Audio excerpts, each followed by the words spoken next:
नमस्कार दोस्त, मैं शंकर सुमन। आपको स्वागत है हमारे YouTube channel student study circle पर। इस वीडियो में हम देखने वाले हैं इंडियन हिस्ट्री के टॉपिक प्राचीन भारत,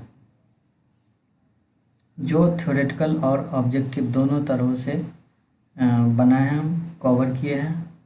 तो दोस्त, हमारे इस यूट्यूब चैनल को सब्सक्राइब कर दीजिए और बेल आइकन दबा दीजिए, जिससे कि हम जब भी इस तरह के वीडियो लोड करें तो आप तक पहुंच सके।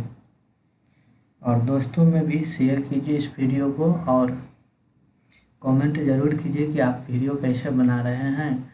थोड़ा जो मिस्टेक है उसके बारे में कमेंट ज़रूर कर दीजिए। तो आइए चलते हैं आप प्राचीन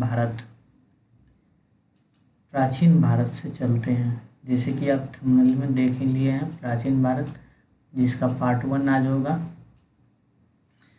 और चैनल को सब्सक्राइब ज़रूर कर दीजिए और 2 कदम मेरे साथ आप तैयारी करते रहिए और नेक्स्ट वीडियो भी हम लोड करते रहेंगे।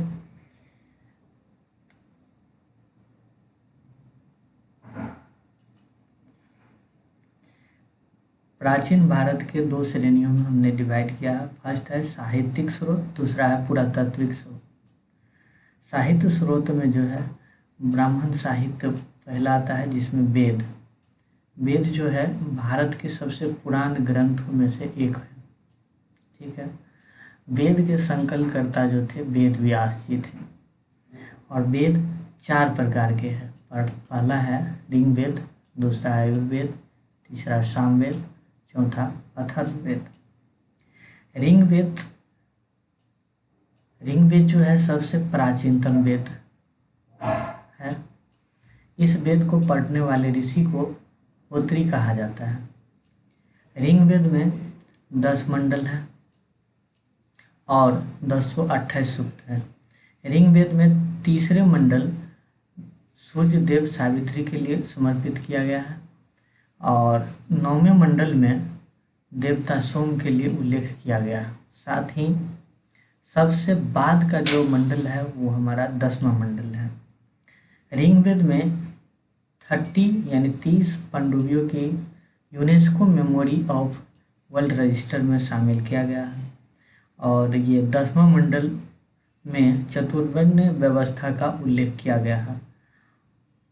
ऋग्वेद में कौतिस्की और ऐत्रेय ब्राह्मण का से संबंधित है। ऋग्वेद जो है कौतिस्की और ऐत्रेय ब्राह्मण से संबंधित है। अब आते हैं आयुर्वेद पे। इस वेद में विधि और विधान होने के कारण इसे कर्मकांडीय वेद कहा जाता है तथा गद्य और पद वाला वेद भी इसे ही कहा जाता है, आयुर्वेद को। आयुर्वेद 2 भागों में बटा हुआ है। पहला है शुल्क आयुर्वेद, जिसमें ओनली पद में है, जबकि कृष्ण आयुर्वेद में जो है इसमें गद्य और पद दोनों प्रकार से संकलित है। आयुर्वेद मंत्र उच्चारण करने वाले पुरोहित को कहते थे हम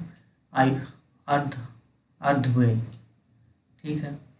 शुल्क आयुर्वेद में वाजसेनी संहिता कहा जाता है। शुल्क आयुर्वेद को वाजसेनी संहिता कहा जाता है। शतपथ ब्राह्मण तथा तैत्तिरीय ब्राह्मण जो है आयुर्वेद से ही संबंधित है। सामवेद पर अब आते हैं। संगीतों का वेद संग्रह तथा भारतीय संगीत की उत्पत्ति सामवेद से ही हुआ है। सामवेद में मंत्रों को उच्चारण करने वाले उद्गता कहा जाता था। ठीक है। पंचविश और पांडविश ब्राह्मण सामवेद से ही संबंधित है। अथर्ववेद को अर्थवार्गीस वेद भी कहा जाता था। इस वेद में तंत्र मंत्र, जादू टोना, औषधि प्रयोग, रोग निवारण, धर्म और ब्राह्य ज्ञान इत्यादि का भी वर्णन मिलता है। अथर्ववेद के मंत्र को गाने वाले को क्या कहते थे? तो ब्राह्य कहते थे। अथर्ववेद से संबंधित ब्राह्मण थे गोपथ ब्राह्मण। चारों प्रकार के वेद को क्या कहते हैं? संहिता कहते हैं। ठीक है। वेदों को समझने के लिए 6 वेदांग की रचना किया गया था, जिसमें से पहला है शिक्षा, दूसरा ज्योति, तीसरा कल्प, चौथा व्याकरण, 5वां निरुक्त और 6ठा छंद है।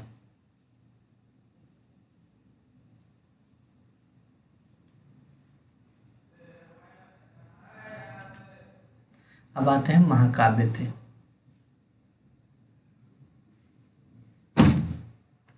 महाकाव्य, इसमें जो है रामायण और महाभारत शामिल किया गया है।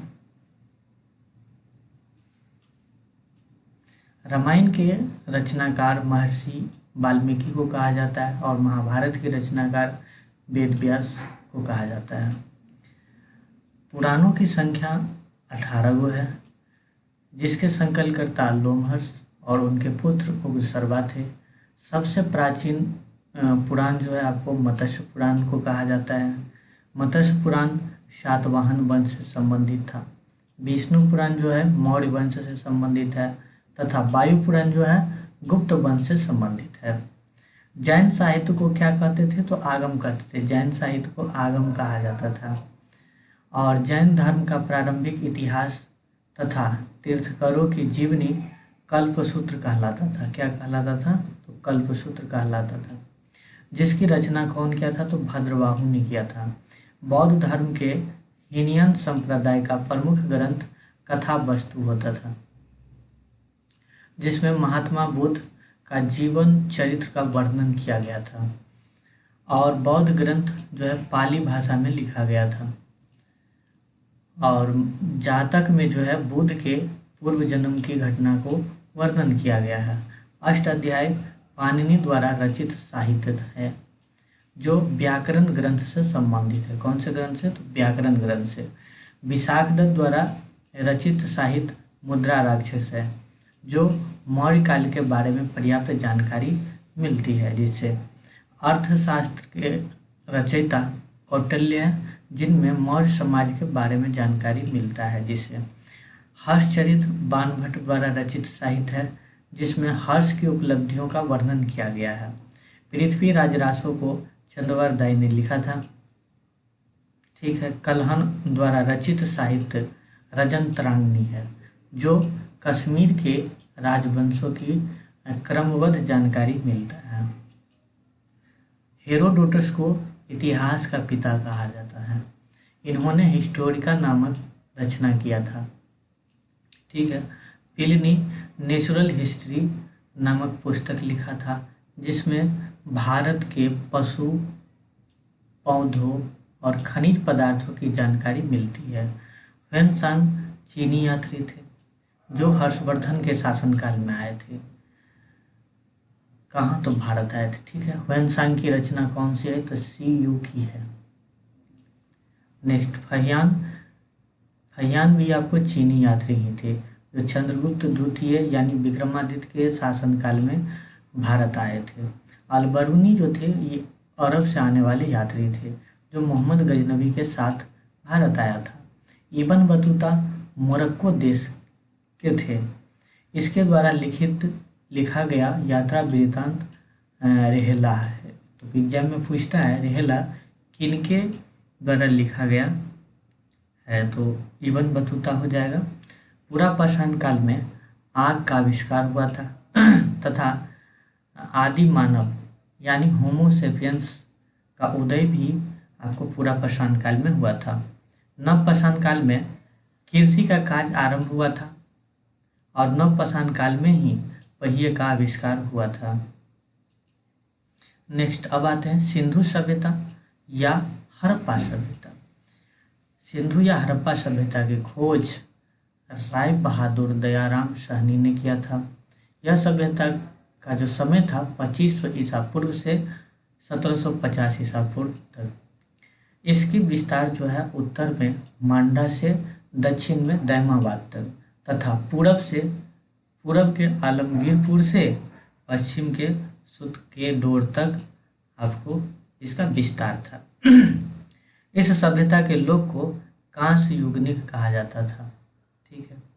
सिंधु सभ्यता नगरीय सभ्यता थी। सिंधु सभ्यता एक नगरीय सभ्यता थी। इस सभ्यता में 6 स्थलों को नगरीत किया गया था, जिनमें कौन कौन था? तो मोहनजोदड़ो, हड़प्पा, धौलवीर, राखीगढ़ी, कालीबंगन और गनवारीवाला। सिंधु सभ्यता के बंदरगाह लोथल और सुतकोदा था। कालीबंगन से जुते हुए नक्शीदार ईंटों का भी प्रमाण मिलता है। बृहद स्नान घर मोहनजोदड़ो से प्राप्त हुआ था, जो 12 मीटर लंबा, 7 मीटर चौड़ा और 2.5 मीटर गहरा था। मोहनजोदड़ो से ही नर्तकी के एक कांस्य मूर्ति मिला था। सिंधु सभ्यता भाव चित्रात्मक थे, और ये भाव चित्रात्मक लिखा जाता था कैसे, तो दाईं से बाईं की ओर लिखा जाता था। सिंधु सभ्यता में घर के खिड़की और दरवाजे सड़क के ओर में खुल के, सड़क के पिछवाड़े साइड में खुलते थे। और सिंधु सभ्यता में एकमात्र ऐसा नगर था लोथल, जिनके खिड़की और दरवाजे सड़क की ओर खुलता था। सिंधु सभ्यता में गेहूं और जौ मुख्य फसल हुआ करता था। सिंधु सभ्यता के लोग मिठाई के लिए क्या उपयोग करते थे, तो शहद का उपयोग करते थे। शहद यानी मौद होता है। इस सभ्यता के लोग तौल के लिए 16 अनुपात की प्रणाली अपनाए हुए थे। मेसोपोटामिया अभिलेख में लेह शब्द का अर्थ जो होता है सिंधु सभ्यता से था। लेह शब्द का अर्थ है सिंधु सभ्यता। सिंधु सभ्यता के लोग धरती को उर्वरता की देवी के रूप में पूजा करते थे। साथ ही वृक्ष पूजा, शिव पूजा प्रचलन सिंधु सभ्यता में ही था।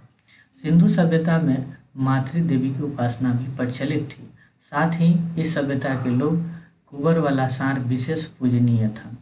सिंधु सभ्यता के लोग जो है सूती और ऊनी वस्त्र के उपयोग करते थे। और सिंधु सभ्यता के लोग मनोरंजन के लिए मछली पकड़ता था, शिकार करता था, पशु पंछी को एक दूसरे में लड़ाता था। सिंधु सभ्यता के लोग काले रंग के मिट्टी के बर्तन का उपयोग करते थे। सिंधु सभ्यता में पर्दा प्रथा और वेश्यावृत्ति भी प्रचलित थी। इस सभ्यता में शवों को गाड़ने और जलाने दोनों प्रकार की व्यवस्था प्रचलित थी, जिसमें हड़प्पा सभ्यता के लोग जो है शव को दफनाते थे और मोहनजोदड़ो सभ्यता के लोग जो थे वो जलाते थे शवों को। सिंधु सभ्यता के लोग आग में पकी हुई मिट्टी को टेराकोटा करते थे। ठीक है। सैंधव सभ्यता विनाश होने का संभवतः कारण जो है आपको ये बाढ़ है। दोस्तों वीडियो अच्छा लग रहा है तो चैनल सब्सक्राइब कर दीजिए और दोस्तों में भी शेयर कीजिए और लाइक कमेंट करिए। हड़प्पा रावी नदी के तट पर स्थित है, जिसकी खोज दयाराम साहनी ने किया था। मोहनजोदड़ो की खोज जो है राखल दास बनर्जी ने किया था और यह सिंधु नदी के पास स्थित है। रोपर सतलज नदी के तट पर स्थित है। इसकी खोज यज्ञदत्त शर्मा ने किया था। लोथल जो है भोगवा नदी के किनारे, देखिए लौ में आकार ओकार जो दिया हुआ, भौ में आकार ओकार जैसे पकड़ा सकता है। इसकी खोज जो है रंगनाथ ने किया था। कालीबंगन घाघरा नदी के पास स्थित है, जिनकी खोज बीबी लाल और BK थापर दोनों ने मिलकर किया था। चुहंदरो भी सिंधु नदी के पास स्थित था, जिनकी खोज गोपाल मजुमदार ने किया था। तो दोस्त अब चलते हैं वस्तुनिष्ठ प्रश्न की ओर। भारत में खोजा गया पहला पुराना शहर कौन सा था? तो ये हो जाएगा आपको हड़प्पा। नेक्स्ट, हड़प्पा सभ्यता का प्रचलित नाम क्या है? तो फर्स्ट ऑप्शन है सिंधु सभ्यता, सेकेंड है लोथल सभ्यता, थर्ड है सिंधु घाटी की सभ्यता और फोर्थ है मोहनजोदड़ो की सभ्यता। तो इसका राइट आंसर सिंधु घाटी की सभ्यता हो जाएगी। नेक्स्ट क्वेश्चन, सिंधु घाटी की सभ्यता में घोड़े के अवशेष कहाँ मिले थे? ठीक है, फर्स्ट ऑप्शन है सुरकोर्दा, सेकंड ऑप्शन है वनावली, थर्ड ऑप्शन है मंडा और फोर्थ ऑप्शन है कालीबंगा। तो इसका राइट आंसर हो जाएगा सुरकोर्दा। नेक्स्ट क्वेश्चन, हड़प्पा सभ्यता किस युग की थी? तो हड़प्पा सभ्यता जो है ऑप्शन है कांस्य युगनिक, नवपाषाण युगनिक, पुरापाषाण युगनिक, लौह युगनिक। इसका राइट आंसर कांस्य युगनिक हो जाएगा। नेक्स्ट क्वेश्चन, हड़प्पावासी किस वस्तु के उत्पन्न में सर्वप्रथम थे? तो ये हो जाएगा फर्स्ट ऑप्शन मुद्राएं हैं, सेकंड ऑप्शन कांसे के औजार और थर्ड ऑप्शन कपास और फोर्थ ऑप्शन जौ है। तो इसका राइट आंसर हो जाएगा कपास। नेक्स्ट क्वेश्चन, सिंधु सभ्यता के बंदरगाह या पतन नगर कौन सा था? तो इसका राइट आंसर ऑप्शन जो दिया हुआ है कालीबंगा हो जाए है, ख में है लोथल, ग में है रोपर, घ में है मोहनजोदड़ो। तो इसका राइट आंसर हो जाएगा आपको लोथल। नेक्स्ट क्वेश्चन, सिंधु सभ्यता का सर्वाधिक उपयुक्त नाम क्या है? फर्स्ट ऑप्शन है हड़प्पा सभ्यता, सेकंड ऑप्शन है सिंधु सभ्यता और थर्ड है सिंधु घाटी सभ्यता, फोर्थ है इनमें से कोई नहीं। तो इसका राइट आंसर हड़प्पा सभ्यता हो जाएगी। नेक्स्ट क्वेश्चन, हड़प्पा सभ्यता के संपूर्ण क्षेत्र का आकार किस प्रकार का था? फर्स्ट ऑप्शन है वर्गाकार, सेकंड ऑप्शन है आयताकार, थर्ड ऑप्शन है त्रिभुजाकार, फोर्थ ऑप्शन है गोलकार। तो इसका राइट आंसर हो जाएगा त्रिभुजाकार। नेक्स्ट क्वेश्चन, सिंधु सभ्यता में बृहद स्नानघर कहाँ से मिला है? फर्स्ट ऑप्शन है मोहनजोदड़ो, सेकंड ऑप्शन है हड़प्पा, थर्ड ऑप्शन है लोथल और फोर्थ ऑप्शन है कालीबंगा। तो इसका राइट आंसर जो हो जाएगा आपको मोहनजोदड़ो हो जाएगा। नेक्स्ट क्वेश्चन, निम्नलिखित में से कौन सा हड़प्पाकालीन स्थल गुजरात में था? फर्स्ट ऑप्शन है Kalibangan, second option Ropar, third option Banawali, fourth option Lothal. तो इसका राइट ऑप्शन आंसर जो हो जाएगा वो लोथल हो जाएगा। नेक्स्ट क्वेश्चन, सिंधु घाटी सभ्यता जानी जाती थी। फर्स्ट ऑप्शन है अपने नगर नियोजन के लिए, सेकंड ऑप्शन मोहनजोदड़ो एवं हड़प्पा के लिए, थर्ड ऑप्शन अपने कृषि संबंधी कार्य के लिए, फोर्थ ऑप्शन अपने उद्योगों के लिए।